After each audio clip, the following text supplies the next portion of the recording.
Les fils de Behemoth sont des méga-gargants, une espèce de gargant facilement distinguable des autres par leur taille gigantesque. D'après leurs légendes, qui sont transmises par les matriarques de leur tribu, ils seraient nés en ayant été vomis par Behemoth, le titan monde, une bête divine titanesque et le champion de Gorka Morka lui-même. Son père était Hymnog, le grand-père de tous les gargants, et lui et ses frères seraient nés à partir des pierres de météores que le géant primordial aurait avalées après les avoir attrapés dans le ciel et refroidis dans l'océan. Il fut cependant le seul à réussir à sortir du ventre d'Hymnog. C'était une divinité majeure d'Azir, ce qui l'amena à affronter Sigmar pour la domination du royaume des cieux, et il fut abattu lors de leur combat. Behemoth faisait partie de la Ouag de Gorka Morka et était son second. Il avait la tâche de trouver des combats dignes du dieu bicéphale en lui évitant de perdre son temps avec des adversaires trop faibles. Et il fut même chargé de chasser certaines cibles qui étaient des menaces dans les plans du Panthéon. Les dieux du chaos Tzeentch et Khorne utilisèrent cela pour semer des graines de discorde dans l'esprit de Gorka Morka, le faisant jalouser la liberté qu'avait son champion. Il commença alors à lui mettre au défi d'accomplir ses plus grands exploits. Le premier étant de détruire une cité en l'inondant, ce qu'il avait déjà fait sans faire exprès à la cité elfique d'Araxia à Ish, en trébuchant à proximité de la mer Dorée. La deuxième était d'éteindre un volcan en éruption, ce que Behemoth réussit à faire au mont Krolocide en arrachant le sommet de la montagne et en l'enfonçant dans le cratère. Une armée de pyrotueurs qui vivaient dedans a tenté de l'arrêter et de l'affronter, mais le titan leur a simplement marché dessus. Et d'après les légendes des Gargants, c'est justement pour cette raison que les Douardins étaient depuis plus petits. Le troisième était de survivre à un affrontement contre Dracossion, le grand drac céleste. Behemoth monta sur les plus hautes montagnes d'Azir et hurla en insultant le grand drac. Dracossion fit pleuvoir des météores sur lui, mais il arriva à lui renvoyer l'un d'entre eux qui lui fit perdre des écailles. Et d'après les croyances des Gargants, c'est ce qui aurait fait naître les Séraphons.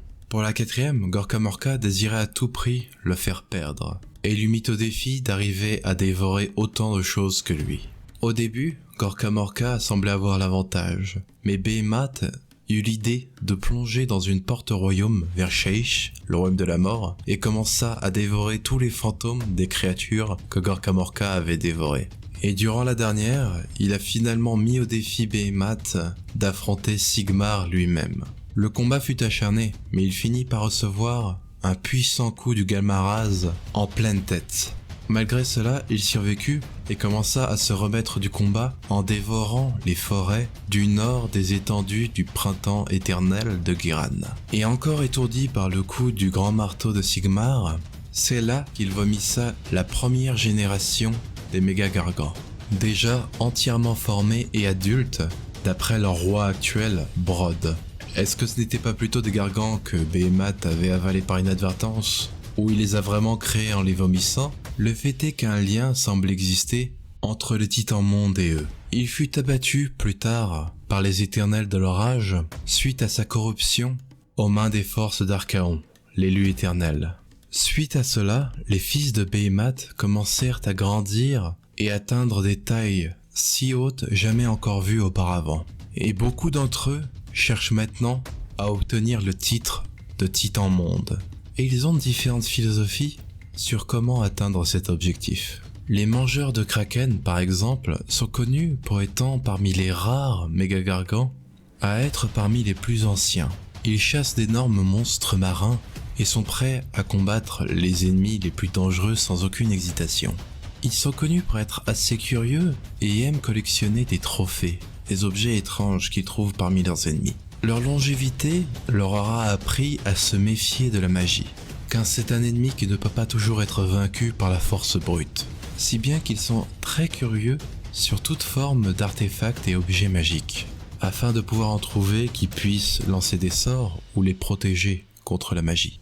Les briseurs de portes sont connus pour être parmi les plus cruels des méga-gargants.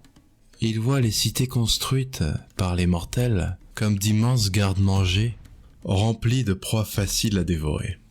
Ils vouent une certaine rancune aux civilisations qui auront participé à la destruction de Behemoth et Hymnog, leurs ancêtres. Les piétineurs de guerre sont sans cesse à la recherche de conflits. Ce sont des nomades sans cesse sur le qui-vive, observant l'horizon pour trouver des traces de fumée qui pourra les mener vers leur prochaine bataille.